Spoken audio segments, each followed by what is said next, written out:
네, 오늘 우리에게 주시는 하나님의 말씀 보도록 하겠습니다. 구약 성경 예레미야 29장 4절로 7절까지의 말씀. 제가 가지고 있는 구약 성경 1096면에 있는 예레미야 29장 4절로 7절까지의 말씀. 우리 다 같이 예레미야 29장 4절로 7절까지의 말씀을 봉독 드리겠습니다. 만군의 여호와 이스라엘의 하나님께서 예루살렘에서 바벨론으로 사로잡혀 가게 한 모든 포로에게 이와 같이 말씀하시니라. 너희는 집을 짓고 거기에 살며 텃밭을 만들고 그 열매를 먹으라. 아내를 맞이하여 자녀를 낳으며 너희 아들이 아내를 맞이하며 너희 딸이 남편을 맞아 그들로 자녀를 낳게 하여 너희가 거기에서 번성하고 줄어들지 아니하게 하라. 너희는 내가 사로잡혀가게 한 그 성읍의 평안을 구하고 그를 위하여 여호와께 기도하라. 이는 그 성읍이 평안함으로 너희도 평안할 것임이라. 아멘. 하나님의 말씀입니다. 이스라엘 역사 가운데 가장 중요한 두 가지 사건을 들라라고 한다면 한 가지는 출애굽 사건이 될 것입니다. 야곱의 자손들이 거대한 민족을 이루고 종이었던 그들이 자유인이 되어져서 하나님의 나라의 백성이 되어지는 아주 중요한 계기가 되었던 사건이 출애굽 사건입니다. 또 하나의 중요한 사건을 들라고 한다면 그건 바로 포로 사건입니다. 이건 굉장히 쉽지 않고 고통스러운 사건이었지만 그들이 자유인이었다가 종이 되어지는 사건이었지만 결국 이 포로기가 이스라엘 민족에게 있어서는 신앙 공동체로 거듭나는 데 있어서 굉장히 중요한 계기가 되어지는 사건임을 우리가 알게 되어집니다. 출애굽 사건은 광야로 나온 사건이죠. 고통스러운 시간들이었지만 소망을 향해 나가는 사건이었습니다. 가나안 땅을 향하여 하나님의 백성이 되어지는 그 나라를 향하여 나가는 소망의 시간들. 그러나 포로기는 좀 달랐죠. 포로기는 절망의 시간이었고 원망의 시간이었습니다. 그래서 그 포로기 70년은 하루하루가 견뎌야 되는, 그 절망을 견뎌야 되는 그러한 시간이었다라는 것을 우리는 잘 알게 되어집니다. 오늘 또 앞으로 몇 주간 우리는 이 예레미야서의 말씀을 통해서 이 절망의 때에 하나님의 백성들에게 원하시는 것이 무엇인지를 알아보고자 합니다. 이 출애굽 사건과 이 포로기의 사건은 비단 이 이스라엘 민족에게만 주어졌던 사건이 아닙니다. 어떻게 보면 개개인 한 사람 한 사람들이 다 겪게 되어지는 신앙의 여정 가운데에서 겪게 되어지는 사건이죠. 우리가 예수 그리스도를 인격적으로 만나고 믿음을 얻게 된 사건, 그것은 출애굽 사건과 우리가 견주어 볼 수가 있을 것입니다. 종에 매였던, 죄의 종이었던 우리들이 하나님의 백성이 되어진 사건, 하나님의 자녀가 되어진 사건이기 때문에 그것은 출애굽기와 우리가 비교할 수 있을 것입니다. 그러나 그러한 신앙의 여정을 우리가 살아나가면서 이 포로기와 같은 절망의 시간들을 우리가 만나게 되는 거죠. 그 시간은 하나님의 부재의 시간처럼 느껴집니다. 하나님이 계신다면 이러한 일이 내게 있을 것인가 의문하게 되는 거죠. 그리고 아무것도 바랄 수 없는, 빨리 이 시간들이 속히 지나가기만을 바랄 수밖에 없는 그러한 시간들을 우리가 신앙의 삶의 자리에서 경험하게 되어지는 것을 보게 됩니다. 우리가 이러한 자리를 만날 때 오늘 이스라엘 민족에게 주었던 하나님의 말씀을 통하여 어떠한 은혜를 누려야 할 것인가를 우리가 깨달아가기를 도전합니다. 출애굽 사건은요, 순식간에 일어난 사건에 가깝습니다. 왜냐하면 6월절 그 다음 날 하루아침에 그들은 출애굽할 수 있는 사건을 만난 겁니다. 그러니까 하루아침에 그 일들이 이루어진 거죠. 우리가 인격적으로 만나는 것도 그러한 하루아침에 이루어질 때가 많지 않습니까? 근데 포로기는요, 하루아침에 포로가 끝나고 돌아오거나 하루아침에 포로로 끌려간 게 아닙니다. 굉장히 긴 시간 동안 포로로 끌려갔고 굉장히 긴 시간 포로에서 귀환했던 그러한 사건입니다. 포로는요, 우리가 한 번 멸망해가지고 붙잡힌 게 아니고요, 3번에 나누어서 포로로 끌려갑니다. 첫 번째 1차 포로로 끌려간 게 주전 605년입니다. 그때는 다니엘과 세 친구들만 포로로 끌려갔습니다. 역사적 배경을 보면요, 이스라엘 민족이 이제 쓰러져 갑니다. 그러다가 요시야라는 아주 훌륭한 왕을 만나게 되죠. 소망을 갖게 됩니다. 근데 어처구니 없이 요시야가 애굽과의 전쟁 때문에 전사하게 됩니다.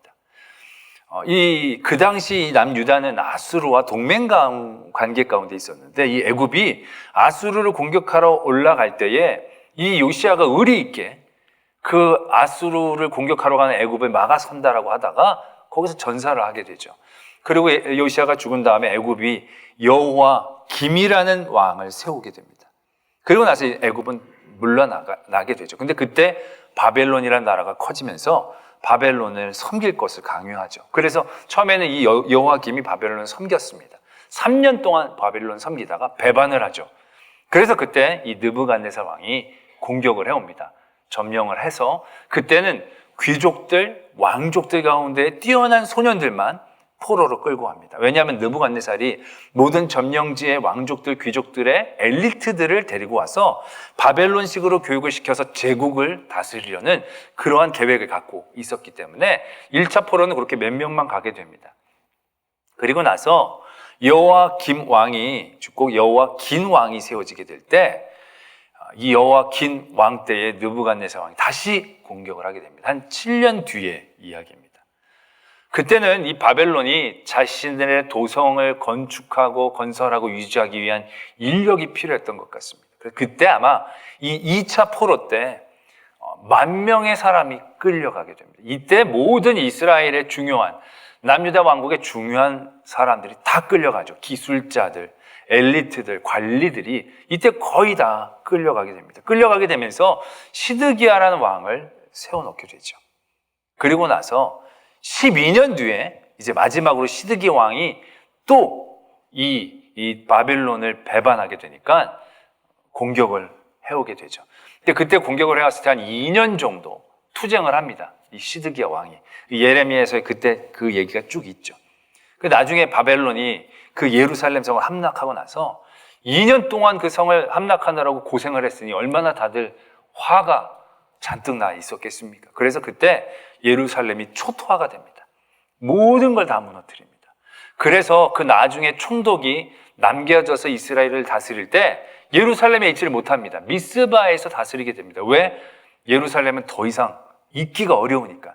나중에 느헤미야에서도 보면 다시금 그들이 돌아왔을 때 동물도 지나다닐 수 없을 정도로 성이 폐허되어 있는 상태로 있었다는 것을 우리가 알 수 있지 않습니까? 그만큼 그들이 완전히 멸망시킨 거죠. 그게 이제 586년인가 7년인가 그렇습니다. 그때 3차로 모든 이들이 끌려가면서 남유다 왕국이 완전히 멸망하게 되죠. 그래서 1차부터 3차의 시간적인 차이가 한 19년 정도의 차이가 있습니다.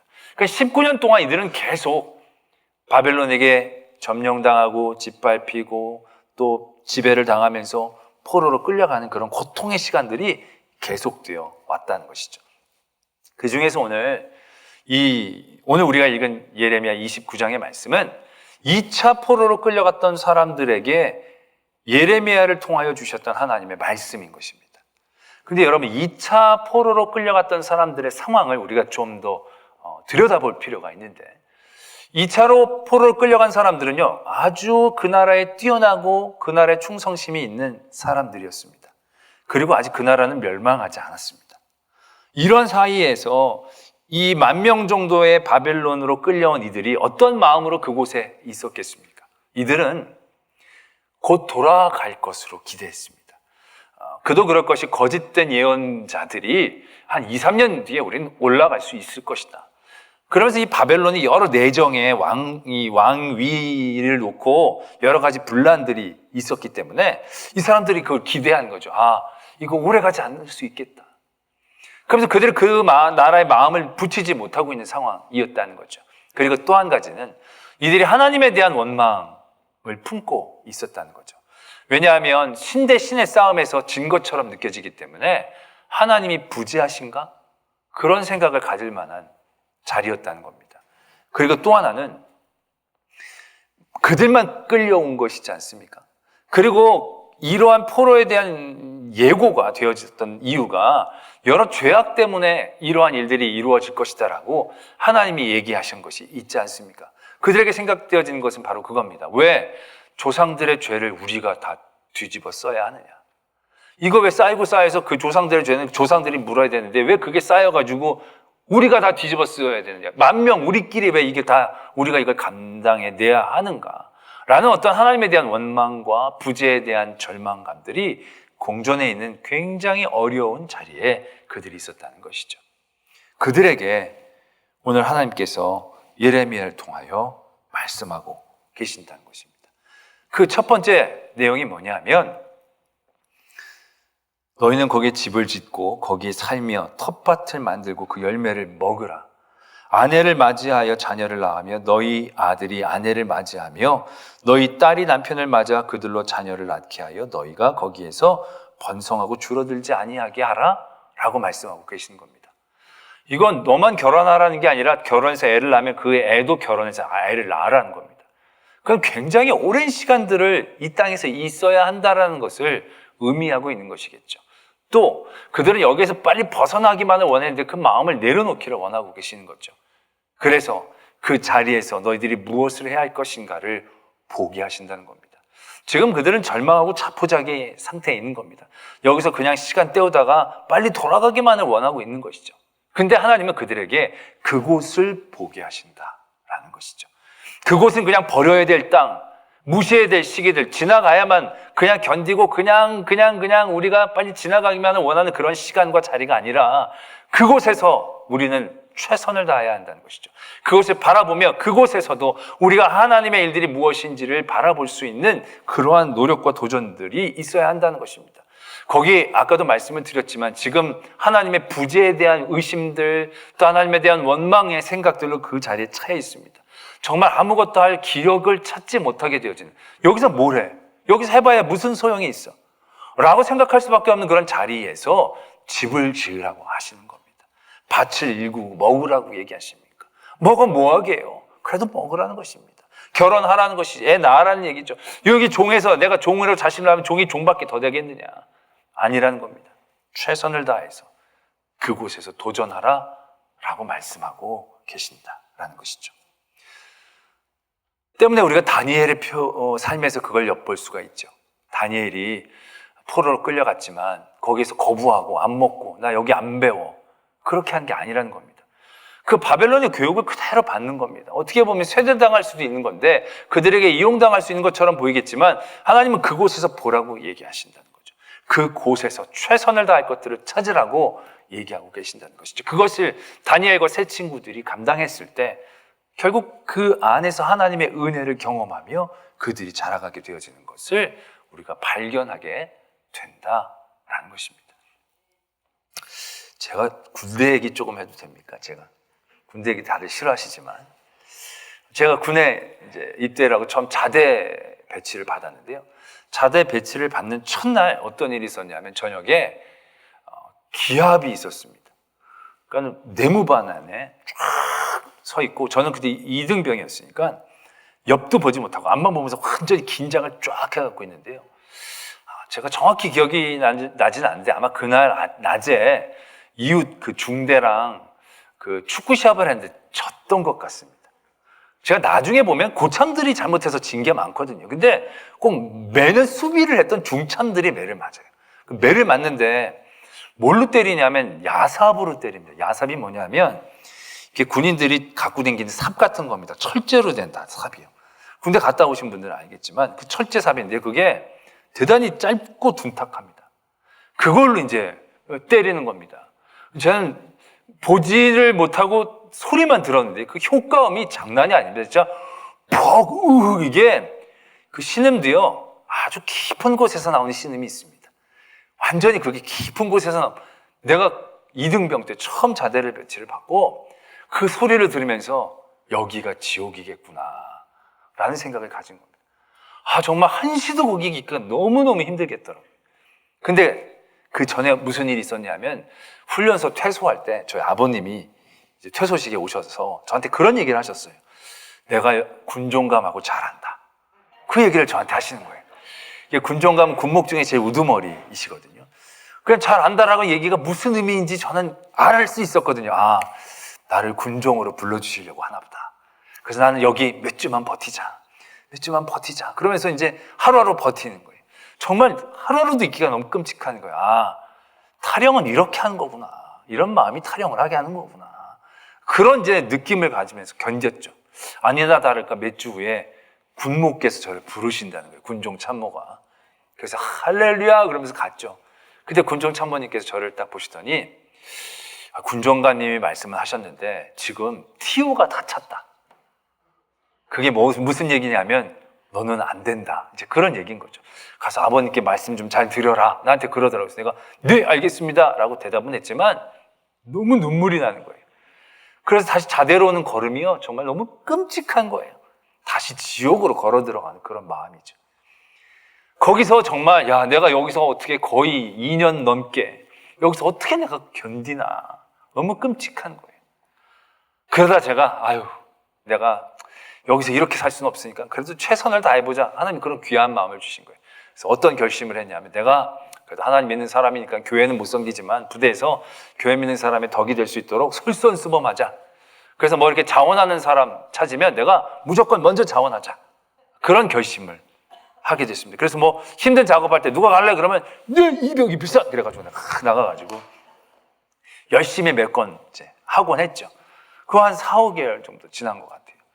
근데 그때 이제 아침에 그날이 쉬는 날이었던 것 같아요. 쉬는 날이었는데 무슨 작업이 있다고 한 3명만 나오라는 거예요. 제가 네! 그때는 1병이었는지 2병이었는지 하여튼 네, 2병, 이 비싸! 그러면서 제가 딱 나갔어요. 그래서 가서 이제 작업을 하고 들어왔더니 부대 아무도 없어요. 부대 아무도 없어요. 이게 어디 갔나 싶어서 봤더니 이제 우리 부대가 그때 아주 심하게 낮에 매를 맞을 때는 목욕탕으로 들어갔어요. 근데 다들 목욕탕에 들어갔다는 거예요. 그래서 내가 순진한 그럼 저도 들어가겠습니다 그랬더니 그때 그 사관이 야, 너 그냥 있어. 그래서 제가 딱 앉았습니다. 굉장히 오랫동안 안 들어오더라고. 제가 작업하고 들어가고 나서 한 3, 40분 뒤에 제 동기들하고 쫄병들이 쫙 나오는데 진짜 벌게 가지고 막 번복이 돼가지고 다 나온 거예요. 제가 그걸 보면서 매 맞은 동기들이 너무 안 됐다라는 생각을 했겠습니까? 아니면 최선을 다한 저에게 은혜를 베푸신 하나님께 감사를 드렸겠습니까? 참 모질게도 동기에 대한 생각보다는 감사가 먼저. 버려질 시간들, 빨리 지나야 될 시간이었지만 거기에서도 뭔가 느낄 수 있는 자리가 있더라고요. 제가 그때 얼마나 하나님의 은혜를 경험했겠습니까? 그 세세한 아주 소소한 일이지만 저는 그러한 재미들이 제 군대 삶의 자리에서 저를 지켜낼 수 있는 큰 힘이 되었다라는 얘기죠. 바로 절망과 원망의 자리들, 아무것도 쓸모없을 것 같던 자리들, 시간들. 그러나 결국 그러한 시간들은 그러한 시간들로 흘려보내는 시간이 아니다라는 것입니다. 이 포로 사건이 그렇습니다. 우리가 출애굽 사건에서 중요한 건 가나안 땅이라고 생각하지만 그렇지 않잖아요. 가나안 땅에 들어가 봐야 솔직히 아주 탁월하고 특별한 게 있는 게 아닙니다. 오히려 더 귀중한 건 가나안 땅에 들어가기 위하여 그들이 훈련을 받았던 광야에서의 하루하루의 시간들이 굉장히 소중하고 값진 것이었죠. 마찬가지입니다. 포로의 생활도요. 포로에서 다시금 귀환해서 예루살렘으로 돌아오는 것들이 승리고 환호인 것처럼 생각이 되지만 어떻게 보면 그들의 예루살렘으로 돌아왔을 때는 별게 없었어요. 어떻게 보면 그들이 포로 사건을 통하여 그곳에서 견디고 하루하루 최선을 다하여 하나님을 만났던 사건들, 그 사건들이 결국은 더 큰 은혜요, 값진 일이었다는 것을 깨달아야 한다는 것이죠. 나중에 보면 이 신앙 공동체가 되어지는 결정적인 사건도 결국 이 포로 사건들을 통해서 이루어지는 것입니다. 출애굽 사건을 통해서는 민족이 이루어졌죠. 그러나 그 민족은 별게 아니었어요. 그 민족은 하나님 앞에 제대로 서 있지를 못했어요. 보면 우리가 출애굽기 모세 오경에 보면 절기나 이런 게 쭉 있잖아요. 근데 그걸 가나안 땅에서 한 900년 동안 그들이 살았는데 포로 전까지 그동안 그들이 제대로 지킨 것이 기록에 몇 번 없어요. 히스기야 때, 요시야 때 이때야 제대로 유월절을 지켰다. 이런 기록이 그때 있는 거 보면 거의 몇백만마다 한 번씩 지켰던 그런 일들밖에 적혀 있지 않는 거죠. 그러니까 그들이 제대로 하나님 앞에 신앙적으로 선 게 아니에요. 끊임없이 우상 숭배에 그들이 넘어가고. 그렇지 않습니까? 그러다가 결국 민족도 뿔뿔이 흩어지죠. 나라가 갈라진 다음에 북이스라엘 멸망하고 나서 그 많은 지파들 그냥 사라진 거예요. 그냥 유다, 베냐민 지파, 요 지파만 그냥 거의 남아 있게 되어지는. 그리고 북에서 다시 내려왔던 몇몇 일들만 남아있는 그런 상황이 되었죠. 혈연이라는 것은 그렇게 금방 사라질 수밖에 없는 존재가 되는 거죠. 그러나 거기서부터 그들이 다시금 신앙 공동체가 되어졌을 때, 그 다음부터는요, 지금까지도 그들은 그들의 절기에 목숨을 걸고 그들의 신앙 공동체를 지키고 있는 것들을 발견하지 않느냐라는 것이죠. 바로 그겁니다. 우리도 우리의 신앙의 자리에서 우리가 더욱더 하나님의 큰 은혜를 누릴 수 있는 사건을 들라라고 한다면 처음에 하나님을 인격적으로 만났던 사건, 그것이 아닐 것입니다. 그것을 통하여 우리가 하나님께 만났고 하나님께 나아갈 수 있었지만 더 깊은 성숙과 성장의 시간들은요, 결국 이 포로 사건과 같은 그런 사건들을 통해서 우리에게 주어진다는 것을 깨달아야 한다는 것입니다. 때문에 우리가 이러한 시간들에 대한 이해를 잘해야 됩니다. 이러한 시간들을 잘 받아들여야 한다는 것이죠. 우리는 이러한 고난과 어려움의 시간들, 하나님의 부재가 느껴지고 하나님에게 원망하게 되어지는 그런 시간들, 이 시간들은 나에게 빨리 지나가면 좋을 그런 시간들이죠. 하나도 나한테 도움이 될 게 없을 것 같은 그런 시간들. 그러나 그런 시간들을 바라보라는 얘기입니다. 그런 시간들을 포기하지 말라는 거죠. 그런 삶의 자리를 바라보라는 겁니다. 예루살렘만 바라보지 말고 그 땅을 바라보고 그 땅에 경작하라는 거예요. 빨리 여기서 대강하고 돌아가서 뭘 할 생각을 하지 말고 여기에서도 최선을 다해서 하나님의 일들을 바라보며 그 일들을 힘쓰고 애쓰라는 거예요. 난 가서 결혼할래, 가서 애 낳을래. 그게 아니라 여기서 결혼하고 여기서 애 낳으라는 겁니다. 그 가운데에서 하나님의 역사를 바라보며 하나님의 은혜를 누리라는 것이죠. 에스더가 그 나라의 왕비가 되려고 애를 쓰지 않습니까? 왜 그 나라의 왕비가 됩니까? 난 빨리 돌아가서 이스라엘 회복해서 거기서 믿음 생활을 해야지. 내가 왜 이방인하고 그렇게 하지 않지 않습니까? 거기서도 최선을 다해서 왕비가 되기를 애쓰고 왕비가 노력하고 그 자리에서 그 은혜를 바라보며 최선을 다해 나갔을 때 결국 그 자리에서 민족을 구원할 수 있는 기회를 얻어내지 않습니까? 그러한 일들을 우리에게 도모하라는 것입니다. 우리가 전염병이 이제 오래 지속되죠. 우리가 솔직히 작년에 처음에 이 전염병이 시작됐을 때 이렇게 오래 갈 거라고 예상한 사람들은 한 명도 없었을 것입니다. 다 그냥 메르스, 사스 정도? 그 정도로 있다가 끝나겠거니 생각을 했죠. 그러고 나서 그때 함께 모여 예배하지 못하고 영상 예배를 들 때 그런 분들도 더러 계셨을 것입니다. 아, 이거 영상 예배, 이건 제대로 예배도 안 되는데 나중에 다시 모이면 그땐 열심히 믿고 지금은 그냥 예배 잠깐 하나님이 주신 좋은 기회인 줄로 믿고 또 들로 산으로 그런 분들도 분명히 있었을 것입니다. 그런 분들은 지금 어떻게 됐겠습니까? 굉장히 심각한 상태가 되어지고 말았겠죠. 빨리 이 상황이 끝나고 성전에 가면 제대로 하겠다라고 생각했던 모든 분들의 신앙이라는 것들이 지금 굉장히 위험한 자리에 있게 되어진 것이죠. 또 그 영상 예배를 드릴 때도요, 처음부터 빨리 이거 영상 예배는 대강 드리고 빨리 성전 예배만, 이랬던 분들은요, 영상 예배에서 주시는 또 하나님의 은혜를 제대로 누리지를 못하고 지나가게 되는 거죠. 그냥 예배만 드리고 보고 그러면서 그냥 그 예배를 대강 드렸던 분들은 지금도 예배 드리다가 제대로 예배에 집중하지 못할 겁니다. 지금도 분명히 당신 얘기한다 잡담하는 분들 계시죠. 이게 그때부터 잡담을 해가지고 지금까지 잡담이 되는 거예요.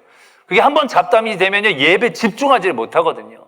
그 예배 진짜 요즘도 이렇게 유튜브 조회한 걸 쭉 보면요, 내가 진짜 말을 못하겠어요. 진짜 왜 처음부터 안 들어와요? 왜 숫자가 이렇게 되냐는 말이죠. 처음에 예배를 드리면 끝까지 이렇게 가야죠. 근데 중간에 확 들어와요.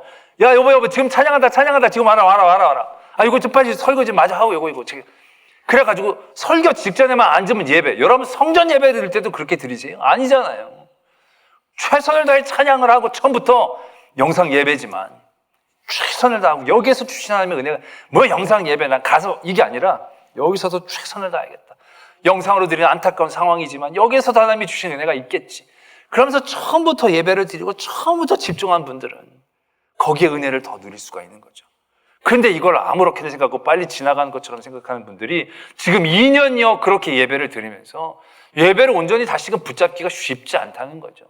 지금도 아이고 가스 꺼야겠다 그러면서 그게 일어나고 뭐 집안일들이 계속 이렇게 생각이 나면서 이렇게 보면서 이렇게 갔다 오고 하다가 갑자기 핸드폰에 문자 한번 체크하고 문자 체크하다가 갑자기 기사로 넘어가서 한참 보다가 지금 엄청 찔려가지고 막 서로 웃고 킥킥거리는 분들 계시죠. 회개할지어다. 우리가 함께 모여 예배하지 못하고 영상으로 드리는 이 말도 안 되는 상황이지만 빨리 지나가야 될 상황이 아니라는 거죠. 그 자리에서 집을 짓고 경작을 하고 결혼을 하고 애를 낳아야 되는 겁니다. 여기에서 하나님이 주신 애들을 소홀히 여겨서는 안 된다는 것이죠. 우리의 포로기 같은 시간들, 아무것도 할 수 없을 것 같아 보이는 그런 시간들. 포로로 끌려갔는데 뭘 해요? 아니라는 겁니다. 포로로 끌려갔던 다니엘, 메드락, 아벤누고 다 에스더, 느헤미야, 다니엘, 다 모든 사람들이 포로로 끌려갔는데 아무것도 못했나요? 아니지 않습니까? 그들의 삶의 자리에서 최선을 다했을 때 그때에 하나님의 은혜의 기회들을 붙잡을 수 있었다는 사실들을 우리는 분명히 깨달아야 한다는 것이죠. 때문에 우리에게 있는 포로기는 그냥 지나칠 시간들이 아닙니다. 그곳을 바라보고 그곳을 도전하고 애써야 될 시간입니다. 아무것도 할 수가 없어요. 그건 여러분들이 포기해서 그렇습니다. 여러분들이 다시 한번 그 삶의 자리를 보면 거기에서도 할 게 있습니다. 다 손발 꽁꽁 묶여도 할 게 분명히 있습니다.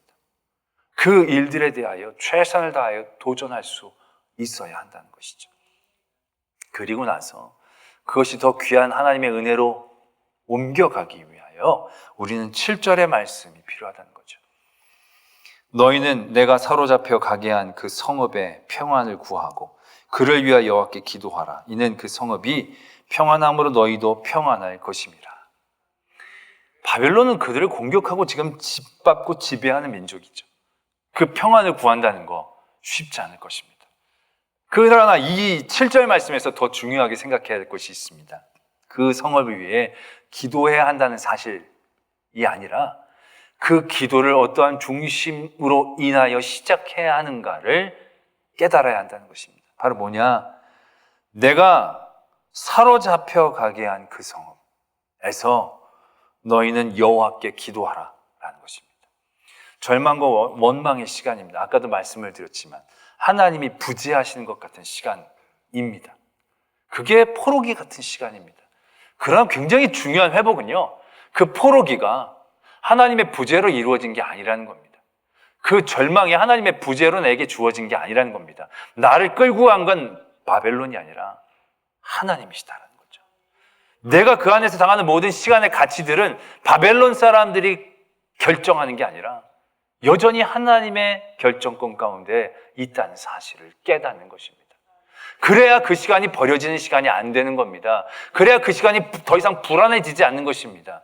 하나님이 나를 잊으셨나 나를 버리셨나가 아니라 하나님이 나를 훈련시키시고 나를 연단시키시는 또 다른 하나님의 은혜의 자리로 바라볼 수 있는 눈이 생기게 되어진다는 것이죠. 또한 이러한 중심이 있어야 우리가 그 삶의 자리를 바라보면서 살 때 그 삶에 동화되어지지 않습니다.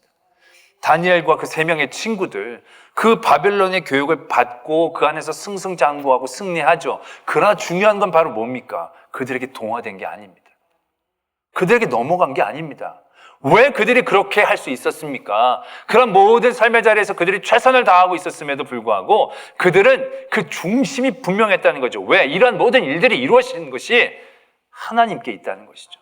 하나님을 버리고 하나님을 등지고는 아무런 의미가 없어지는 것을 스스로가 깨닫는 것이죠. 그래서 그 자리에 만나게 되었을 때 그들은 느부갓네살 왕의 신상에 절하지 않는 거죠. 왕의 조소에 직인이 찍힌 걸 알고도 예루살렘을 향하여 문을 열고 기도한 거죠. 근데 그때 기도할 때도 감사 기도를 한 거예요. 하나님의 주권을 인정하고 기도하는 거예요. 하나님, 저 사람들을 다 멸하여 주십시오. 나를 구원해 주십시오라고 기도한 게 아니라 그 모든 과정 가운데 역사하시고 주관하시는 하나님의 중심을 그들을 붙잡고 기도했다. 라는 것이죠. 적지 않은 사람들이 그 포로기 생활에 적응하고 동화됐어요. 나중에 포로로 귀환하러 갈 때 머뭇머뭇거리는 거예요. 왜? 이미 터잡고 살고 거기에서 누린 많은 것들이 있기 때문에. 그 포로기에서 최선을 다해서 살라고 하는 것은 동화되라는 얘기가 아니에요. 거기에서 최선을 다해서 그들과 함께 살게 되어지지만 하나님의 주권을 분명히 인정해야 한다는 것입니다. 그럴 때 그 시간이 진정한 시간이 되는 거예요. 하나님이 귀하게 여기시는 사람들은요, 그렇게 포로로 끌려가고 그렇게 귀환하는 사람이지 거기서 잘 사는 사람들, 포로로 끌려가지 않고 남아서 잘 사는 사람들이 아니라는 사실이에요. 하나님의 가치로 그 일들을 바라볼 수 있는 힘이 바로 여기에 있다는 거죠. 그래서 그 시간 가운데에 우리는 여호와의 주권을 인정하는 기도를 늘 드려야 한다는 거예요. 에스더가 모르드게가 큰 사건을 앞두고 금식하며 기도하고, 다니엘이 기도하고, 느헤미야가 기도하고, 에스겔이 기도하고, 그러한 기도를 통하여 하나님의 주권을 놓치지 않았을 때 그들은 동화되지 않고 그곳에서 그 시간들을 하나님의 은혜와 축복의 시간들로 바꿔내서 정금처럼 사용되어지는 역사를 경험하게 되어지지 않느냐라는 것이에요. 제 군대 뒷이야기를 해드리자면, 제가 그래서 군대를 잘 제대를 했습니다. 근데 제가 그러면서 깨달은 게 있습니다. 바로 뭐냐면 제 죄를 깨달았습니다. 제가 왜 군종을 못했을까? 제가 군대 들어가기 전에 교회에 너무 치였던 거예요. 그래서 솔직히 교회 일의 도피성으로 제가 군대를 가려고 했던 마음이 있었던 거예요. 근데 군대에서 교회 일을 절대 못했어요. 교회를 섬길 수 있는 기회가 없었어요. 예배만 겨우 드렸어요. 그러니까 제 마음에 어떤 일들이 생기냐면 주의 일에 대한 갈망이 생기는 거예요. 그래서 제가 작업 나가다가 여름 성경학교 교가 듣고 막 우는 때가 있어요. 너무 막 그 교가가 흰구는 뭉게가 너무너무 감동적이어서 우는 때가 있어요.